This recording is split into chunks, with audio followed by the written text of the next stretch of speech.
दुनिया का सबसे बड़ा सोयाबीन बाजार अब दो महाशक्तियों की राजनीति का शिकार बनता दिखाई दे रहा है। ऐसे में क्या चीन की खरीदारी से अमेरिकी किसानों को राहत मिलेगी या फिर ब्राजील ही इस पूरे खेल का सबसे बड़ा विजेता बना रहेगा? चलिए बताते हैं आपको पूरी रिपोर्ट। दुनिया के सोयाबीन बाजार में इस वक्त सबसे बड़ी चर्चा चीन की खरीदारी को लेकर है। खबरें जरूर आ रही हैं कि चीन ने अमेरिका से सोयाबीन की खरीद बढ़ाई है, लेकिन असली तस्वीर कुछ और ही कहानी बयां कर रही है।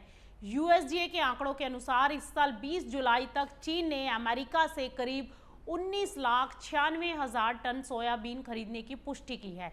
लेकिन अगर इसे अमेरिका के लक्ष्य से तुलना करें तो तस्वीर काफी कमजोर नजर आती है। अमेरिका चाहता है कि साल 2028 तक चीन हर साल करीब 2.5 करोड़ टन अमेरिकी सोयाबीन खरीदे, लेकिन मौजूदा खरीद उस लक्ष्य से काफी पीछे है। आखिर इसकी वजह क्या है? दरअसल सबसे बड़ी वजह है 13% आयात शुल्क यानी कि टैरिफ। और ये टैरिफ अमेरिकी सोयाबीन को चीन के निजी आयातकों के लिए महंगा बना रहा है। इसीलिए चीन की सरकारी कंपनियां तो कुछ खरीदारी कर रही हैं, लेकिन निजी कंपनियां अब भी ब्राजील के सोयाबीन को ज्यादा महत्व दे रही हैं।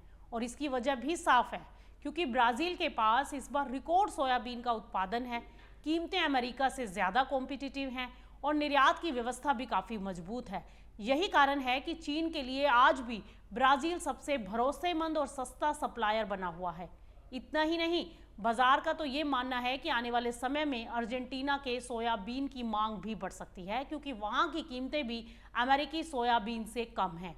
हालांकि चीन की हालिया खरीदारी और अमेरिका में मौसम को लेकर बढ़ती चिंताओं ने शिकागो बोर्ड ऑफ ट्रेड यानी सीबोट में सोयाबीन वायदा को जरूर सपोर्ट दिया है।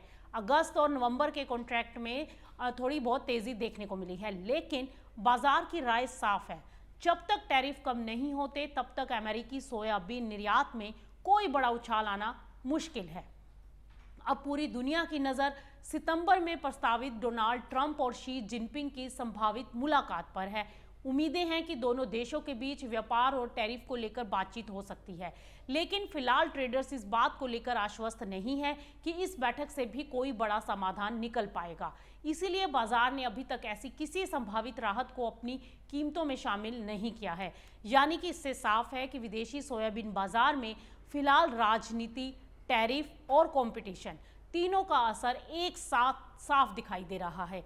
एक तरफ अमेरिका अपने सबसे बड़े खरीदार को वापस पाने की पूरी कोशिश कर रहा है, तो दूसरी तरफ ब्राजील रिकॉर्ड फसल और सस्ती कीमतों के दम पर अपनी पकड़ लगातार मजबूत कर रहा है। अब सबसे बड़ा सवाल ये उठ रहा है कि क्या सितंबर की अमेरिका चीन वार्ता सोयाबीन बाजार की तस्वीर बदल देगी, या फिर आने वाले महीनों में भी ब्राजील ही इस बाजार का सबसे बड़ा खिलाड़ी बना रहेगा? यही सवाल आने वाले समय में विदेशी सोयाबीन व्यापार की दिशा तय करेगा।